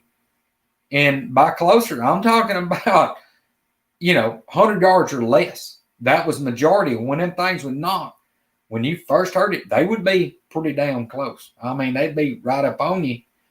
And then just a couple of minutes, you'd hear a reply. And the reply would be either up the creek or down the creek. And it would usually be 2 knocks. It would start off with 3 and the answer would be 2. And I've heard that over and over and over again. Huh. Actually, my son's sitting just out of view right here. Him and his pawpaw, the day that I went to put the tree stand up that I was talking about on the power pole, the day that I went to put that stand up, this youngin' right here was about 5 years old. Him and his pawpaw, my dad, they drove down there in his hunting vehicle, pulled up out in the field, and they got over there before me and Alan. Alan helped me dig the hole and put the post up. They beat us over there because me and Alan was loading the power pole on a trailer. They got there probably 20, 30 minutes before we did, and we waited till late in the evening so it cooled off. My boy and his pawpaw pulled out there on that. It's one of the highest little crown hills in that whole 28-acre field. Him and my daddy pulled up in that field and was sitting there. He told my son to roll your window down. They'd sit there just a few minutes, about 140, 50 yards to the wood line. Kapow, kapow, kapow. He sat there and heard it, but there was one tree knocked on them that day. Huh. I always ask this since you're a deer hunter. There's no pattern to it. Most people don't know, but you can, if you really have a certain area of land, you can put several trail cams out, and you can almost pattern a deer's movements. A lot of times, the same deer will be in the same place within an hour of itself, you know, on a given day. Yeah. I was wondering if there was any pattern that you've seen with even the moon, or, you know, I mean, maybe that affects your pattern some, as far as maybe not hunting in the rain and stuff, but anything to do with weather, or is it just, I'm pretty sure you walk in there every time just going, you know, I wonder if anything's going to happen. Do you just assume something's going to happen? Man, I've had times, like I said, we've tried to keep up with when things would happen, you know, phases of the moon. You know, I'm a firm believer. I can tell you for a fact, the moon affects deer. The moon affects game. It affects fish. Mm-hmm.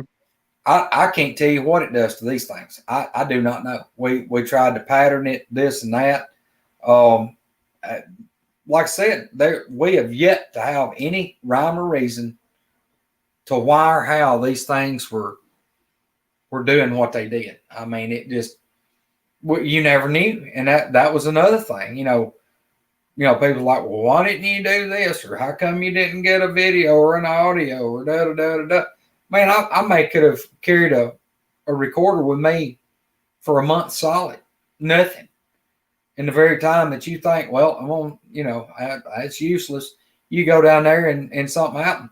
We put up trail cams. I mean, several years ago, but trail cams wasn't as good as they are now. But I can tell you this: the only time we had a couple of different times that we had a picture. I mean, it was maybe a partial blob squatch at best. It was, you could tell it was something dark way back about as far as the camera was going to pick up. But it's nothing that you can say anything. It's just something that you go there and look where the camera was, and it's not there. You can't see it. And then in the picture, yeah, there's something there. But I mean, I like to tell you, it was something out of place. I mean, it was a long way from being anything that said, hey, well, look at that. There's an arm or an eye or a face or whatever. No. And I'll tell you, dude, I'm just a firm believer that these things, they pick up on a game camera. That's all. That's the only rhyme or reason that I've got. Yeah. Somehow or another, I don't know if they can see the infrared light that these things use for a trigger. I mean, that's all I can come up with. And you think about it. Let's say that it was like you or I. If somebody had a green light laser that was, or a green light that's shining a green light, and we can see that. If we're walking through the woods before we get to it, here's this green light shining. Well, yeah, Right. Hey, I probably don't need to go over there. Right. I mean, I don't know. I mean, do these things, can they see infrared? I don't know. I just know something keeps them from getting close to a game camera. When you're telling the stories, I don't know why. It always creeps me out when you're talking about how, one of them will intentionally skirt a field and then cross and wait to cross maybe where there's a curve. But when I think about it, very intelligent animals like deer do the same thing. Bears do the same thing. But since and I really have chill bumps over my entire body. When you think about this, though, doing that, that's why I've done shows on, how intelligent do we think they are, something like that. It really is probably stealth and survival for the thing. It knows what's downwind, when it's downwind from you. You've talked about smelling them before, and things along that line. But when you tell the stories about hearing it walk and go through here and just break stuff and just kind of make a straight beeline, those are the stories that really gets me. And that brings me to this, because several people asked me about this. You told the story about Alan was sitting up in his stand up on the hill up there. and you were down lower there. And briefly, to people listening, Greg could hear someone working on a motorcycle or trying to clear the carburetor on like a dirt bike or something a long ways off. And they'll really rev the engine like crazy 4 or 5 times to try to get the gas to go through the filter to get the clog undone. So he's hearing this over there and basically has one of these things just lose its mind. And I don't know why we've always called it a T-Rex yell, but that's kind of what we've labeled it as. But basically this thing does a yell, scream, howl, all this stuff mixed together. Do you think that thing had originally was just trying to get away from where maybe the motorcycle was at, and as it moved through there, suddenly it realized that you were sitting there? I mean, you think and the second thing that some people have asked is, gosh, you told us how terrified it was, but when you originally heard it, this is almost the same question as being in the field. Did you think it was just going to come on out there on you? Really, the only thing that's stopping it is because it's seen you kill deer. It's seen you with a rifle. So, all those questions. Do you think it would have had just come out there on you? If you had to been sitting there, do you think it would have just crossed through there to go away from this motorcycle or whatever? Well, I'll tell you what. I mean, look, me and Al, we've talked about this. We've tried to plot and come up with a scenario of what this and that, and there's not been a lot of times. I mean, many months go between that we don't bring it up. We've laughed about it. We've shivered and had fear dwell up, get thinking about what could have happened. I mean, it's been a whole spectrum of emotions to do with this. And Right. guys, like I said, all the things that I've had happen, that's been the most concerning thing that I've ever had in my life was that exact day. And honestly, my best educated guess, I really believe that thing didn't know where I was at, because where it was at, the wind that day wasn't in its favor and it wasn't in my favor. And I say Hoosier Squatch. Hey, Yeah. Anyway, the wind wasn't really in my favor or its favor. It would have been a crosswind for both of us. And that was the first time that I had snuck around and snuck in there, and we got in there pretty early. So, I mean, I'd been there for a few hours, and I wasn't in a stand. I didn't have a climber. I was hidden really well because I had this big giant pine. Now I was sitting, it'd be like me sitting against the back of this recliner. And I'm basically, I would have had to peek around the tree to see where it was, behind me. And I really think the thing probably knew that my truck was there. Probably heard us come in. And, Al walked down round the gate and went out to that field. But see, I'd snuck back up that road and went into the right. And where Al went in here, I'm paralleling him, but we're 250 yards apart. And I'm over in this terrain where it wasn't used to us being. And I really think that maybe if it did know I was there, that it took for granted that, hey, them two guys, old Greg and Al, they're over there where they always hunt. I think I'm not sure that thing had a clue that I was in there, that I was where I wasn't supposed to be. That thing, Right. It didn't count on that, hey, they've come over here on this property. Like I said, I snuck in there. The only racket I made was the last 30 or so yards, 35 yards in those few leaves. But, this is 2.5, 3 hours before the motorcycle revved up and this thing answered. So the best I can put together, that this thing probably didn't have a clue where I was at. And I sure didn't have a clue where it was till it answered the motorcycle. And the thing that we kind of put together too on the loud noises, that these things hate loud noises. I mean, I don't think I even talked about this, but like a jet plane, like a fighter jet fly over, like doing maneuvers or something, fly over low, dude, by the time that plane gets by, these things liable to crank up and scream at it. I mean, like I said, a diesel truck with the engine brake, Jake brake, ambulance, police siren, fire truck, that siren's wailing, these things liable to light the woods up screaming. They'll scream at that thing. I don't know if they're hearing so sensitive that it's hurting their ears, or if they just know it's something like a scream that they're hearing, and it's almost like the siren's like a scream, or the loud noise like a scream, that they look at it like a challenge from something. Huh. I honestly believe that, because the way the motorcycle, when the guy would torque the throttle on it, whoa, and he done it 3 times. Yeah. It was almost like that thing thought that this is something screaming, challenging, like a challenge call. Mm-hmm. And like it was answering that, like, I'll show you, you're not going to scream at me here. I'm badder than you are. And it answers back at it. But dude, it was, oh my God, it was destroying. I'm talking about absolutely destroying a spot that sounded like it was probably a 30-foot circle. That this thing is pounding the ground, it's snapping saplings, and it's done this bellow roar, scream, howl, crack like a whip on the end. And it's like on one breath, and it's just, you could have just kept counting and counting and counting and counting and counting and counting and counting.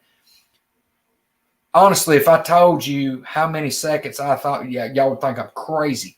This thing, I get that. It had to have lungs like the size of 55-gallon drums to blow that much air. And at that volume, the sheer volume, the noise.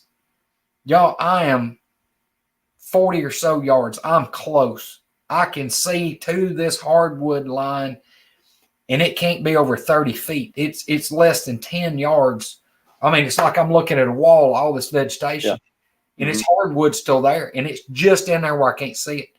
If that thing had came 20 feet toward me, it would have been, we're live right here. Here it is. Yeah. And y'all, that was my biggest fear, was this thing's worked up. He's worked up about this motorcycle making all this noise. He is mad, horribly mad. He is destroying everything around, a fit of rage. He's doing a display. Basically, to me, it felt like, I'm the baddest thing in the woods. How dare you challenge me? It gets quiet. All that happens, my phone buzz, motorcycle again. Here we go again. And it's like, y'all, I mean, this thing had that dogwood tree, and it is whooping back and forth and back and forth. I can see the top of this tree, 25 or so feet tall. It looks like it's going 10, 12 feet this way, back straight, 10, 12 feet that way. Then it would whoop and go round and around and flop back and forth. And like I said, it'd be like a grown man, mine or your size, if we had a sapling big as a Coke can and we were trying to whoop it and get it to where we could jerk it out of the ground or either push it over. I couldn't. And people don't realize, country people know this, the reason that he is talking about a dogwood. My daddy and them, that's what they made slingshots out of, was dogwood trees. Yeah. They're incredibly strong, but they have a lot, they have a lot of bend to them. You know what I mean? Man, I remember you talking about that, specifically saying it was a dogwood tree, and I thought, man, he must have really been tearing up that big dogwood tree. He was breaking. I don't know what he broke the limbs off of. I don't know what was popping. But dude, he was popping limbs. I mean, they sound like hardwoods. Yeah. This big around. And it was sounding like a rifle shot going off, like a rifle. Yeah. And you would hear it snap, just pow! It's stomping the ground. I mean, it's absolutely coming apart. And like I said, my fear was, because most of the time when we had all these encounters, most of the time when they would leave, if they left before we got to the truck or whatever, they would leave and they would go toward the river. Yeah. Dude, I'm dead between it and the river. And I'm pretty sure that this thing really don't know where I'm at. It don't realize that I'm here. It's right. about the sound on the other side of me, way up on the road. It's worked up in a frenzy. And my fear was, if it just started to leave toward the river, I mean, this thing goes 10 yards or so, it's going to pop out in this open hardwoods where I'm at. I'm sitting here with I'm sitting here in wide open, well, not wide open, but it's, I'm out in this open hardwoods. And one thing I forgot to tell a while ago, or the last episode, and I mean, I done took the blaze orange hat that you had to wear, Cal. I've done got it and shoved it down in my coat, because, I don't want that black, I'm going to be like sore thumb stuck out here with this blaze. Right. If them things say color, look here. I mean, you're not going to miss me. My head peeping out around the tree with a rifle, and it's blaze orange. I'd actually, Al got talking about that the other night. He said, you never did tell him you took your hat off. I said, no, but I wanted to blend as good as possible. I'd done shoved my hat, my blaze orange hat, down in where it was not visible. I mean, I didn't want to be the first thing this thing saw that was something that wasn't supposed to be there, that was out of place. Because I just felt like, you know, if it's out, the first thing this thing sees that's out of place, it's going to destroy it. It's going to absolutely destroy it. And I didn't really want to be that thing. Man, that particular story, in listening to all the story, I'm sure if there's people on here like me that have listened to parts 1, 2, and now this part. In fact, I've listened to the first 2 parts twice. I really have an idea in my mind of how your property's made and the way it's fallen off like that. And that's the reason I wanted to ask that last, because, you know, like they say in the movies, and like we always say, they follow the rivers, you know, they travel along the waterways. That's really why I was asking if you'd ever had a stand down in there and had sat on that stand. And one thing that you said last time that some people may not have caught up on, but when you were sitting in this particular spot, I do this a lot, squirrel hunting. When I first get there, I'll really rake out a big, huge area of the leaves where it's nothing but dirt under me, where there's no noise. It doesn't matter if you make noise at the time moving the stuff away. Yeah. Because once you sit down, within 10 minutes, you know, everything starts going back to normal. Then you really can move around and, you know, scoot around a lot. So I get that. I wanted to put that forth to people because I'm kind of running out of time here. Yeah. My hunting bag, I've got a hunting bag that I carry. It's not a backpack, but it's a big side pack. And I've got one of the little gardening tools that, like a lot of women use in a flower bed. It's like three prongs. Right. That's the best thing you have in your bag. You sit on the ground, you reach out and you catch those leaves and you clean a spot, you know, 3 foot square. You clean it in just a few seconds. One of those. There's a couple of things I want you to cover next week since we've run out of time here. Christy Leslie wants to hear a little bit about some stuff that's happened at your little cabin there next week. Okay. And for people that are just tuning in now, next week, or I don't even know if it is next week, the next episode, Greg's going to talk about the actual sightings he has. And that should really be something. The majority of my questions, I tried to gear them towards before you saw things, and I want this to be my last question. I want Mark and Larry to come back on, but I kind of geared the questions before you had seen things, because I'm the type that I really think my imagination would prey on me. You told me that you really, you know, agonized over it mentally a lot and maybe lost sleep over a lot of things. But it's like, here's my last question.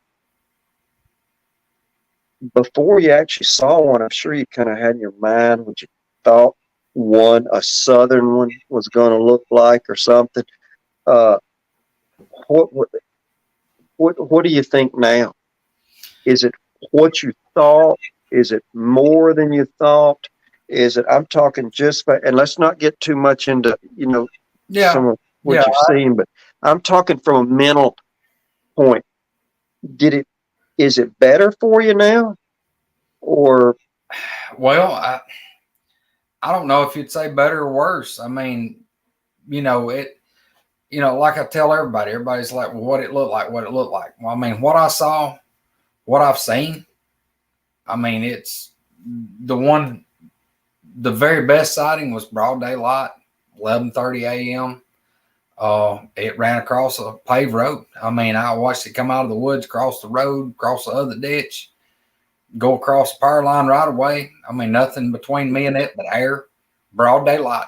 The thing was enormous. I mean, it didn't even look real. People say, oh, is somebody safe? No. There's not an Olympic athlete, not the best high jumper, not the best sprinter, not the best long distance runner. If you molded all those people together, most powerful power lifter on the planet, you couldn't melt them people together and even get close to what I saw. I mean, what I saw was 8.5 feet tall, and we done some measurements on a bush that it went by.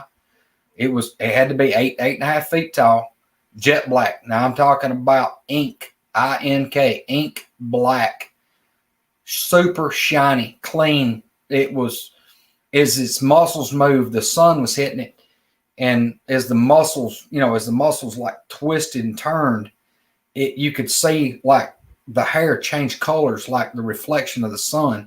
It looked like it had like gray patches, but the patches as the muscles flex was like moving on it. Yeah. I mean, and I'm going to stop you right there. No, I don't want you to tell them too much. You'll get me into it, but yeah, that's. But really, you know, a lot of times you hear people talk about they have an idea what one looks like, and then they see a southern one and they go, "Man, it was the lankiest thing with long arms," and but maybe we'll get into that with the descriptions more. Yeah. Greg, man, I can't thank you enough. I enjoyed it, man. Just like I said, I had never really told a whole lot. I've went on a couple podcasts and over the years, but just still kind of held back a lot. And I'm to the point in my life, I don't care. If I can get up here and tell people what's actually happened to me and my family and my friends right here.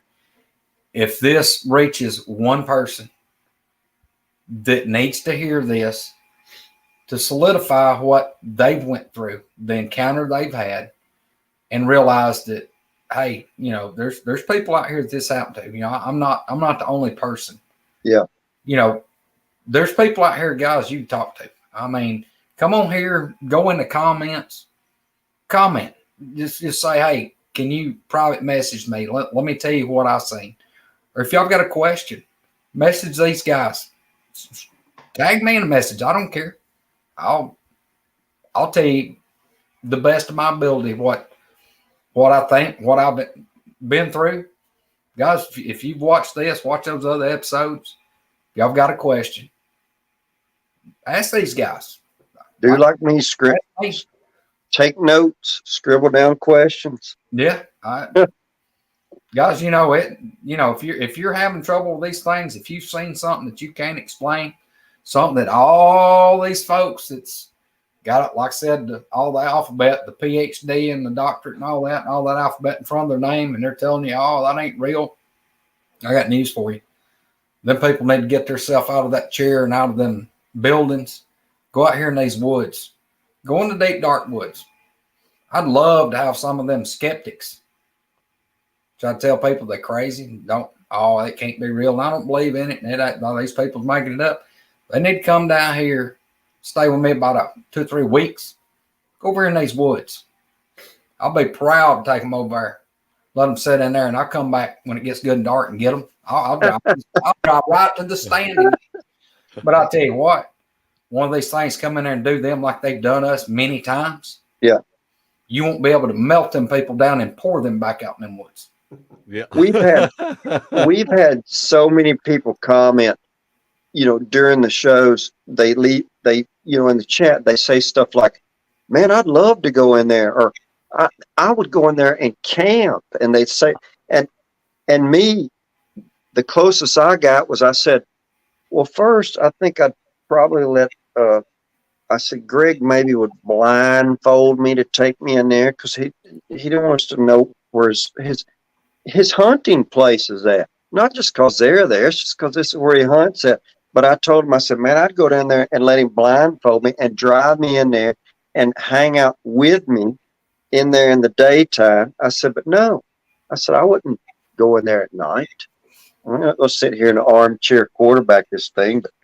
But anyway, I appreciate it. Those are just just a few of the questions. I'll have questions next week. I'll just go ahead and warn you. That's all. But all I can do is answer them, dude. I'm to the point in my life where I really don't care anymore. I just, it may help somebody. That's what I'm doing this for. I've got nothing to gain. Plenty of ridicule that I could gain. That'd be it. People tell you, oh, he's making it up. He's crazy. Da, da, da, da. Guys, I'm to the point I don't care anymore. Yeah. I'll tell you what. I don't know how much time I got left. I talked to a lady last week. I went where I live. I went and talked to, I'll just tell you what I was doing. I went and got car tags. Went and got the tags for my vehicles. Lady in that office had a shirt on. Hide and seek champion. Like a big metal outline on it right here, right above my head. Yeah. It was on her shirt. She was helping the guy next to me. I leaned over. I know all of them over there. I leaned over. I said, like your shirt. She said, yeah, I got it. Like vacation or something. Well, I finished up my business, and the guy she was dealing with left. I stepped over. And I said, are you into that? She said, oh, yeah. I said, I always have been, pretty much. I said, really? She said, are you? I said, yeah, just a little bit. She said, really? I said, yeah. And I pulled my sleeve up and showed her my arm. And I got a massive Bigfoot tattoo on my shoulder. And she said, oh, my God. Said, can I get a picture of that and show my husband? I said, yeah. She took a picture of my tattoo. She said, I saw one of them when I was a kid, but people don't believe me. I said, you did? She said, yeah. She said, everybody thought I was crazy. Said, made fun of me. I said, I'm the last guy on the planet that's going to make fun of you. Yeah. Me. I said, I've been dealing with these things for 20 years. I said, I've seen them, been run out of the woods with them, had dozens and dozens of encounters. Well, guess what? Since then, we've been communicating on Messenger, and I tagged them in the last 2 episodes. They've been, actually, it was last Friday. This last Friday when I talked to her. And I told her, I said, look, we just finished up another podcast last night. I said, I'll send you the link to those 2, and you watch those to let me know what you think. So Good. Yeah, You'll learn some, man. I'm gonna get her, try to get her and her husband to talk to them, and I want to hear more about her encounter. She was at work, she couldn't go into it, but I'm gonna talk to her about it. But like I said, guys, there's a mountain of people where I live within about 10 miles any direction where I'm sitting. It's unreal to the people that really is going to be a lot of my questions if you want to know the truth, because I heard you mention, I remember little details when people mention them. And you said if you sat with somebody for just a few minutes, some of those old timers around there, that they would start giving you stuff. And I want to get into some of that later too, but we'll leave all that for part 4. I appreciate it. I appreciate Larry and Mark. And I've been watching people in the chat, and I appreciate all the nice comments and everybody in there. Guys, y'all got anything you want to say? I just want to thank Greg. It's not, this Bigfoot stuff is compelling to me, but I just appreciate Greg as a friend. And that matters more to me than anything else. And I'm so grateful that he wants to share this, because I guarantee you there are people out there that are dealing with this and don't know what to do. And for Greg to come on and share his experiences and his thoughts, it's so much appreciated. Thank you, Greg. Well, guys, like I said, guys, I look at y'all as dear friends. I mean, people that they've never been through or experienced anything with these things. I promise you can't imagine. You can't imagine till you've been in the woods and had some of these things happen to you. And a lot of people, they're the friendly men of the woods or the watchers of the woods. Yeah, they may be, but they're not always happy, and they ain't always friendly. You go in there and you think your life's fixing to end due to one of these things pulling your head off. Last thing you're worried about is taking a picture, getting a recording. Yeah. That's for sure. Well, guys, I'm going to close this down, and I really appreciate it. Thanks to everybody, all the beasts out there, and we'll have Greg back. And it's been another good one. It's getting late. I'm going to let everybody go. Thanks for hanging in there for another Beast Night with Bama. And I guess we'll catch y'all next week. What do you say, Mark? Same bat time, same bat channel? It'd be same bat time, different bat channel. Oh, will it? Okay. Yeah. Night, footers. See y'all. See you guys. All right. This has been a Sawdust production.